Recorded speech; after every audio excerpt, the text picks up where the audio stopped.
Buenos días amigos y amigas. Aquí presentamos la segunda parte del video NET, una nueva economía para todos. Vamos a presentar ahora los 9 ejes que constituyen el corazón del nuevo modelo económico. Empecemos por el primero. Tema 1. Cambios en el Estado. Los cambios en el Estado son los aspectos fundamentales que debemos tener en cuenta, porque es el Estado quien va a cambiar el modelo económico, quien va a impulsar una nueva dinámica, una nueva forma de funcionamiento de la economía. Veamos qué se requiere en este tema. En primer lugar, se requiere un cambio en la Constitución del año 93, porque esta no permite que el Estado intervenga en la economía, regule el mercado, promueva una economía al servicio de las personas, sino todo lo contrario. Esta Constitución lo que plantea es un Estado observador. Debe cambiarse el capítulo económico de la Constitución del año 93. El segundo aspecto, asumir una nueva mirada del Estado, es decir, el Estado como garantes de los derechos de los ciudadanos, garantes del derecho a la educación, a la salud, a la alimentación, a la nutrición, a la seguridad, al agua, a la protección, entre otros aspectos. El tercer aspecto tiene que ver con el funcionamiento interno del Estado, es decir, se necesita establecer la carrera pública, es decir, que los funcionarios del Estado tengan estabilidad, tengan una carrera, que puedan cumplir funciones a lo largo del tiempo y no ser cambiados de acuerdo a las decisiones de los gobiernos de turno. Eso supone también límites a los cambios en los cargos de confianza. El casi 1.000.000 de trabajadores públicos no pueden ser cambiados por simplemente razones de tipo político. Tiene que limitarse el número de cargos de confianza, que pensamos que debe estar alrededor de los 5.000. El resto de trabajadores del Estado deben tener estabilidad y, por supuesto, una escala única de remuneraciones. Cambios en los decisores de políticas públicas al interior del Estado, límites al Ministerio de Economía y Finanzas, que se ha convertido en el dueño de la política económica y de la gestión de presupuesto, cambios en el CEPLAN, pasando a ser una institución que no solo hace formularios o protocolos para diseñar los planes, sino que tenga un rol muy importante, especialmente en la parte que se refiere al presupuesto, a los proyectos públicos y al seguimiento y monitoreo de lo que sucede en la economía. Cambios en el acuerdo nacional, donde los acuerdos, las decisiones del acuerdo nacional tengan un carácter vinculante, sean parte de políticas de Estado. Y el establecimiento de mesas de coordinación entre las organizaciones del Estado que vamos a desarrollar más adelante. El siguiente aspecto tiene que ver con el funcionamiento de la SUNAT, quien debe emprender desde un inicio acciones ejemplificadoras ante la evasión y elusión masiva de recursos para el Estado. La siguiente actividad tiene que ver con la reforma del proceso de aprobación de presupuestos, desde los presupuestos participativos, la fijación de los techos presupuestales, el proceso de aprobación con transparencia, con participación de toda la sociedad. Y el siguiente aspecto tiene que ver con el diseño de los proyectos públicos, que deben tener una alta participación ciudadana. El segundo aspecto que tiene que ver con los cambios del Estado se refiere a todo un sistema de rendición de cuentas, como las páginas web, informes regulares, transparentes y no guardando secretos. el diseño de presupuestos participativos con montos importantes para estos recursos y no montos marginales como es actualmente. Y todo un sistema de coordinación y confluencia de las organizaciones del Estado, rompiendo este aislamiento que hay entre las mismas organizaciones del Estado y al interior de los mismos ministerios. Estos deben dejar de ser propiedad privada de los ministros o de algunos funcionarios. Hay un segundo paquete también de cambios en el Estado que tienen que ver con los presupuestos participativos, con la generación de un programa de empleo masivo y temporal. Este tema vamos a desarrollarlo más adelante y es un tema que nos queda pendiente porque es esencial que el Estado impulse programas de empleo en programas de reforestación, de reconstrucción, de construcción de viviendas, de protección del medio ambiente, de construcción de carreteras, veredas, pistas, etc.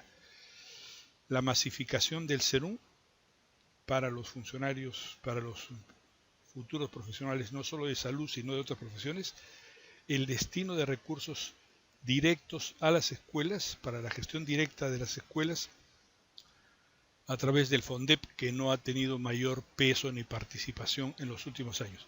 La creación de voluntariado en diferentes actividades y el desarrollo de proyectos para los jóvenes, especialmente para aquellos que no estudian ni trabajan, y proyectos para la población, implementados por las organizaciones sociales de base con la metodología que FONCODES ha validado hace muchos años.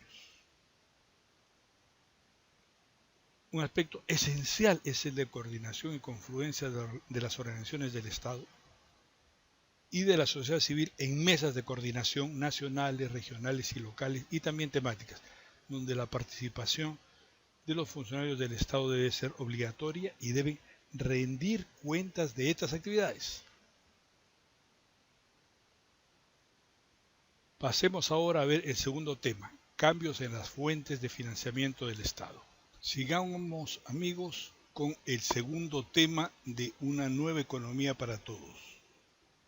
Cambios en las fuentes de financiamiento del Estado.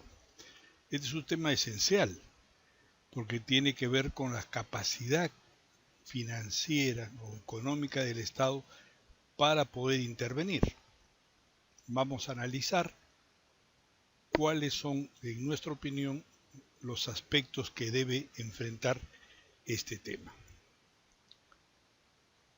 En primer lugar, reiteramos, la SUNAT tiene que desarrollar una campaña anti-elusión y evasión. Es decir, debe darse un mensaje a todos los contribuyentes.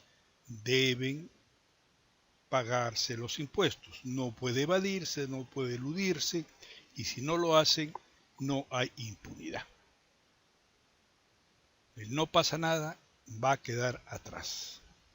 Esto tiene que ser diseñado con mucho detalle, con mucha inteligencia y con efectividad. El segundo aspecto tiene que ver con el cobro de las deudas.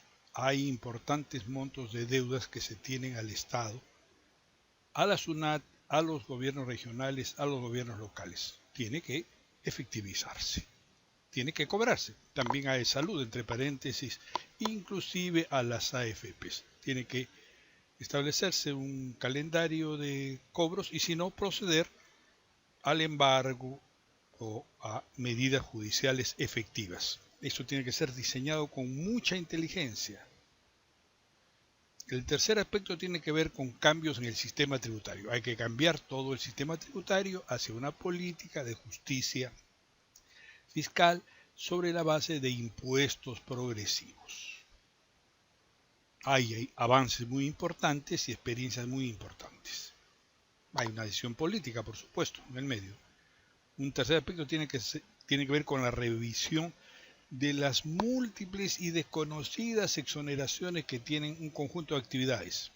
Tienen que revisarse estas, hacer un análisis beneficio-costo, cuáles han tenido resultados e impactos positivos, cuáles deben modificarse, cuáles deben mantenerse. Este esta revisión tiene que ser hecho con toda la seriedad y a la luz de el tema que vamos a desarrollar más adelante, que tiene que ver con la diversificación de la economía. El siguiente aspecto tiene que ver con los límites que hay que establecer a las responsabilidades que tiene el Estado con el sector privado. Este es un tema aparentemente sin importancia, pero creemos que es clave. En los últimos años, los contratos que ha realizado el Estado con las alianzas público-privadas han establecido avales, garantías que el Estado asume. Estas tienen que ser revisadas y en adelante una política muy clara de límites a esto. Por supuesto, hay que revisar los anteriores y emitir los informes de transparencia correspondientes.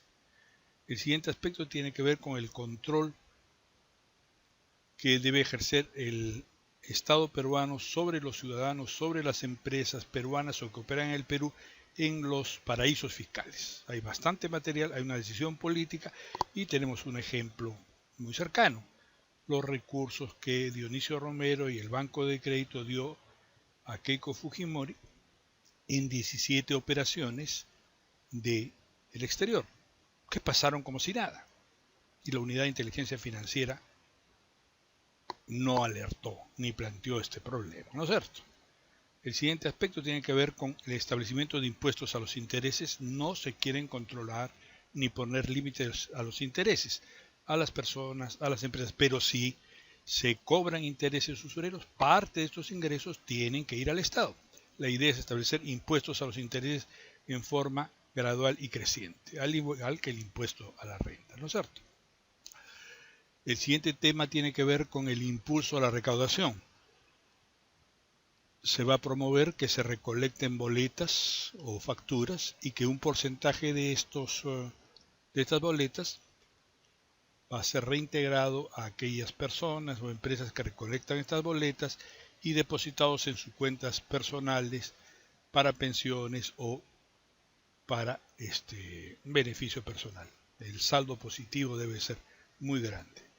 Es decir, aquí estamos ya empezando a cambiar las fuentes del Estado, las fuentes de financiamiento y a un incremento muy importante. Solo para darnos una idea, los montos de elusión y evasión son del orden del 12% del PBI. Estamos hablando fácilmente por encima de los 25.000 millones de dólares al año que se eluden y se evaden. Si una parte, si la mitad pudiese recaudarse, el Estado tendría una capacidad de actuación y de intervención muy grande. Sigamos con los cambios en las fuentes de financiamiento, esta lucha frontal contra la evasión y elusión, estableciendo penalidades y procesos mucho más rápidos de embargo y de cobranza coactiva. Los aspectos que tienen que ver con la revisión de las exoneraciones y tratos especiales que ya hemos planteado, el establecimiento del IGB a todas las actividades económicas y solo por excepción poner exoneraciones, aunque sea en algunos casos como impuesto el IGB a los alimentos, montos mínimos, pero que existan unos montos, de tal manera que se pueda ejercer un control sobre las transacciones que se dan en relación a todas las actividades. Para el transporte público, por supuesto. La recolección de boletas y los reintegros, ya lo hemos visto. Impuestos progresivos a la renta, al patrimonio, a los intereses y más adelante a la herencia. Una política monetaria de endeudamiento responsable y expansiva.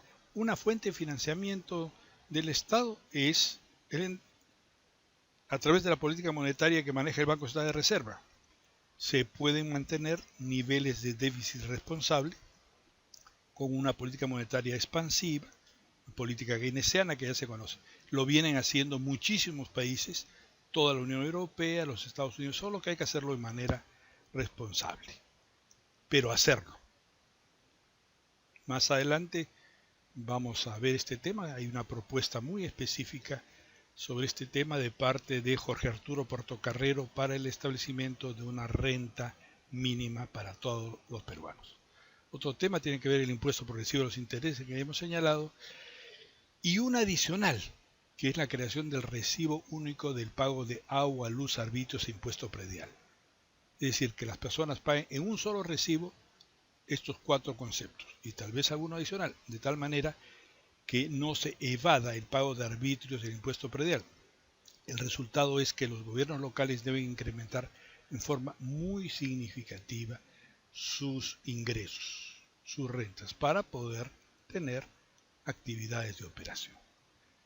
En resumen, el Estado va a tener una capacidad de realizar y financiar obras públicas y grandes proyectos nacionales.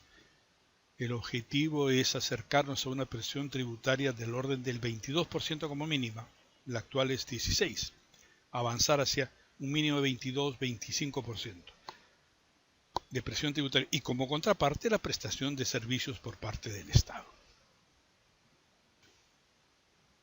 En base a todo esto, amigos y amigas, esperamos sus aportes y comentarios. Si quieren más información, pueden visitar nuestro canal en YouTube y ver otros videos sobre el tema en nuestro canal equitix.es. Aquí les dejamos la dirección en internet. Esperamos pronto presentar otros videos que desarrollen y complementen este tema. Si deseas participar en este programa, tienes aportes específicos o comentarios, puedes escribirnos aquí a nuestro correo jorge.oroza@hotmail.